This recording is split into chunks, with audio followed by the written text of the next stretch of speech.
here with Dr. Wendell Dwarika, a well-renowned otolaryngologist in Trinidad and Tobago, head and neck surgeon. The most common head and neck cancer, that is the squamous cell carcinoma, that develops in the lining of the neck, throat, as well as in the salivary glands. I do understand that in terms of cancer treatment, you have to take certain things into account, like age, the stage of the cancer, the location of the cancer, the person's general health. However, my question to you is, how does a doctor differentiate treatment methods? If the doctor should say surgery, as opposed to radiation, as opposed to chemotherapy, as opposed to immune therapy. I know it's a heavy load, but how doctors differentiate treatment options? So when a patient presents, we have to determine, first of all, what stage this patient is at, and if it's an early stage, if it's a late stage, because that will give us a guide as to how we will go about managing the patient. If this patient presents at an early stage, then usually, depending on the site, surgery to remove it, followed by radiation, is generally the norm for squamous cell carcinoma. If generally it presents at a very late stage, then in most cases, surgery is not going to cure it, and it may be a situation where we resort to palliation, and that would usually involve radiation and possibly chemotherapy. Yeah. So the thing about head and neck cancers is that depending on the site, a patient might present early, or quite often they may present quite late. Sometimes if it's, let's say, in the back of your throat, you may be feeling vague symptoms of fullness in the throat, maybe a slight discomfort, a slight difficulty with swallowing. A lot of people think maybe it's just a sore throat, it will go away. They may or may not go to a general practitioner and be given some antibiotics. And it may not work, it may make them feel a little better psychologically. And so sometimes it takes a little bit longer for them to present. So in some cases they present quite late, in which case the decision on surgery is a little bit more difficult, because now it's not so easy to remove it in its entirety. If, for example, you present with cancer of your larynx, then early on you may present with hoarseness, in which case that bothers patients more significantly, and therefore they have a tendency to present a little bit earlier. And so usually with cancer of the larynx, you might get them at an earlier stage, in which case the results will be a lot better. Question to you, doctor. Radiation is an option. Yes, they may use radiation, but isn't it true that radiation could cause a second cancer? Yes, so that is quite true, depending on the dosage, depending on how long they receive it and so on. But as a guide, radiation causing a second cancer is going to take a long time for it to develop. And so we often have to look at the pros and the cons, weigh the risk and the benefit of getting treatment. So if it is that you have a cancer that needs to be treated with radiation now to prevent your demise in the next year or two, as opposed to taking radiation with the possibility that you could develop a cancer in the next 20 years, then certainly I think the pros outweigh the cons in that situation. Okay, so would you say that your answer would be the same for chemotherapy, which can treat initial cancer and then cause a secondary cancer as well, or a new primary cancer to form? In every decision that we make in medicine, we always have to look at the pros and the cons of each condition, looking at the age of the patient, the general health of the patient. And so chemotherapy in itself, it can give a lot of benefit to patients, but yes, there are side effects, there are risks associated with it. And at the end of the day, those things have to be discussed with patients in an open forum so that they be guided and know what are the pros and cons. And so if it is that they are not willing to go in a particular direction because they're afraid of secondary effects, then we will respect their wishes. But doctor, if you go back before the palliative or supportive care and go to preventative measures in terms of, I read that there's an association between smoking, tobacco smoking. 85% of the patients that came with this kind of cancer in the throat and head, there was a link with 85% tobacco smoke. What was I think was a shock for me I know that alcohol, it does has health risk associated with heavy use of alcohol. However, 75%, there was another link with alcohol abuse and cancer of this sort. Yeah, so you mentioned at the beginning that you were speaking specifically about squamous cell carcinomas, which Yes. is one type of cancer. In fact, in 90% of head and neck cancers, that is a primary type of cancer that exists. The primary risk to patients of head and neck cancer with squamous cell carcinoma is smoking and alcohol usage.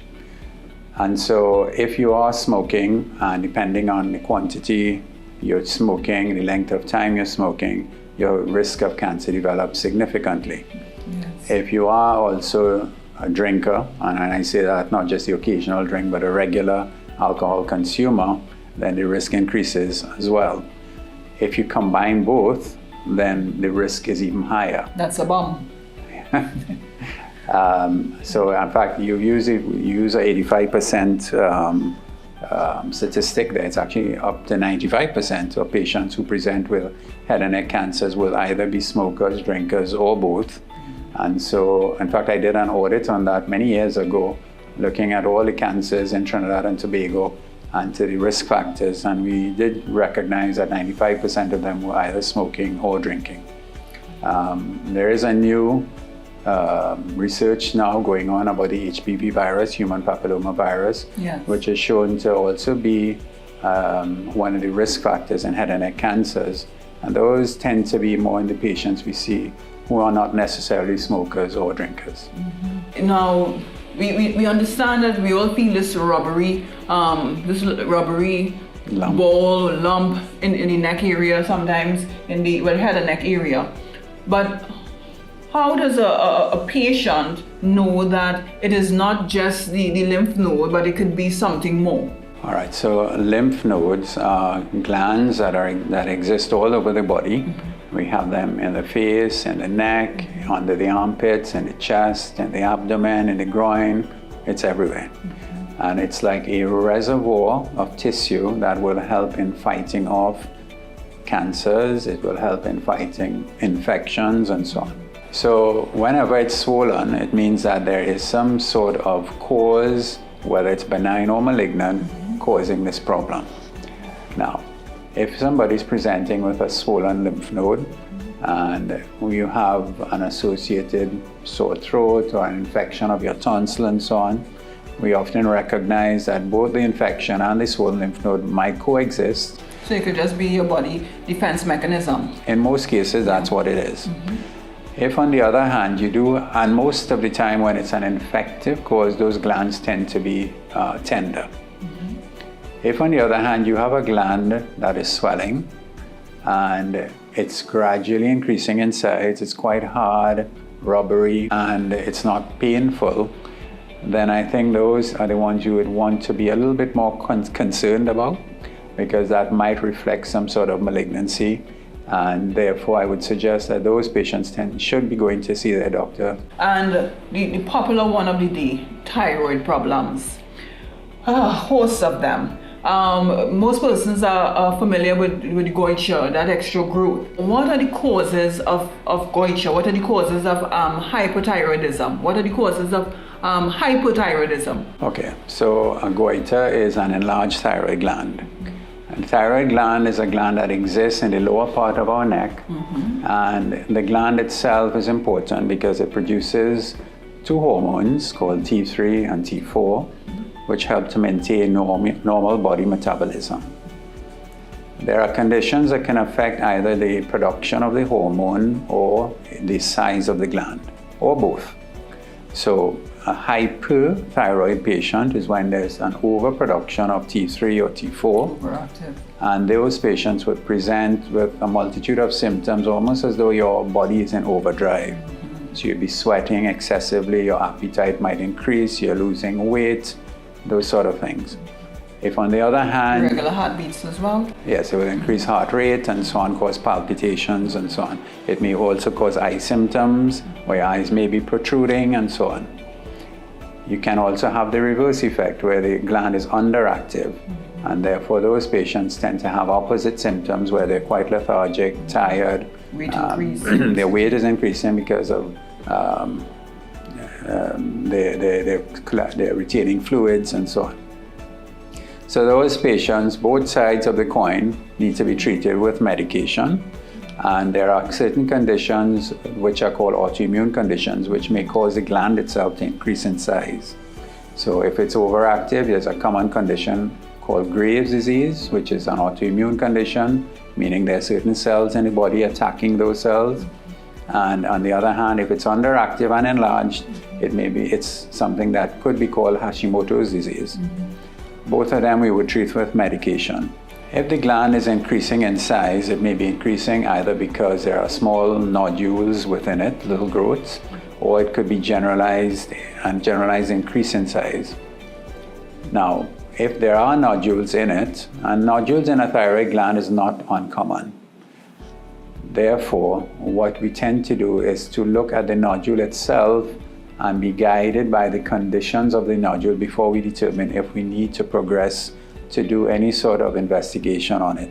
So if the nodule is of a certain size, if it's growing quickly, if there are lymph nodes that are swollen in the neck associated with it, depending on the patient's age, depending on the sex of the patient, all of those things will guide us as to how aggressively we decide to treat these nodules. In terms of some of the factors that may cause enlargement, so for benign enlargement, it was recognized that iodine deficiency was the main cause of that. And that is why a lot of iodinized salt exists in order to reduce that problem. In terms of malignancies, it's difficult to say because some of these things may be related to certain gene or oncogenes as investigations are looking at now. There is a theory that smoking may also be a contributing factor to it, but we can't know all the factors that exist in terms of producing cancer of the thyroid gland. So this, for example, is a cancer of a 1-year-old child who was referred to me, and this is a cancer within his nasal cavity. It's quite a large cancer, and he's had surgery to remove that. Okay, this is a cancer of a young boy, 15 years old. You can see how his nose hair is sort of extended, and you can see the tumor there on his scan. So he also had surgery to remove that. Okay, so this gentleman presented with a huge tumor in his nasal cavity. Again, that was removed surgically. This is a tumor on the tongue. Now, the problem with the tongue is that the tongue has a very rich blood supply, and therefore, if a tumor presents on the tongue, we would prefer to see that at an earlier stage so that it doesn't spread or doesn't have the chance to spread. But if we do get it at an early stage and remove it surgically, then the healing is actually quite good, as you can see here. This patient presented at a late stage. He has cancer of his tongue, but it's already infiltrated and gone across onto the other side, the other half of the tongue. So he actually presented at a stage which we would consider to be inoperable. This lady presented with a tumor which existed on the inside of the mouth, extending onto the lip. Again, it's a cancer, and unfortunately she had to have surgery to remove that as well. And this is just a tumor of the thyroid gland. As you can see, it's quite large. This here is the windpipe, which is being pushed over to one side.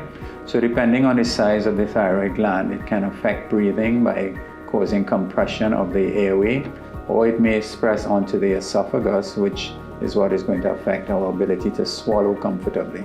So patients with these large thyroid glands can present with difficulty breathing, difficulty swallowing, or it may simply be a cosmetic effect where you're seeing the extension onto the neck. And as you see here, much of which the young women don't like, and they're often complaining. This cancer of the thyroid unfortunately has fungated onto the skin. This is one of the cancers we don't want to get. It has a very bad prognosis. It's called an anaplastic cancer or carcinoma, and those patients usually don't survive too long. We can also get tumors of the face of an area called the parotid gland. And these tumors, what we look for here is something called the facial nerve, because it can affect movement of the face. And you can see here, this is the facial nerve and its branches. And we try to dissect out these tumors but keeping those branches intact. The incision tends to look quite lengthy, but usually patients will heal quite well, as you can see here. Because in our specialty, one of the things that we have to deal with is that most of where we operate tends to be in a very visible part of the body, and therefore patients are always very concerned as to how the scars will look at the end of the day. They're not too concerned with the actual technical difficulty of the surgery. They're more concerned with the scar.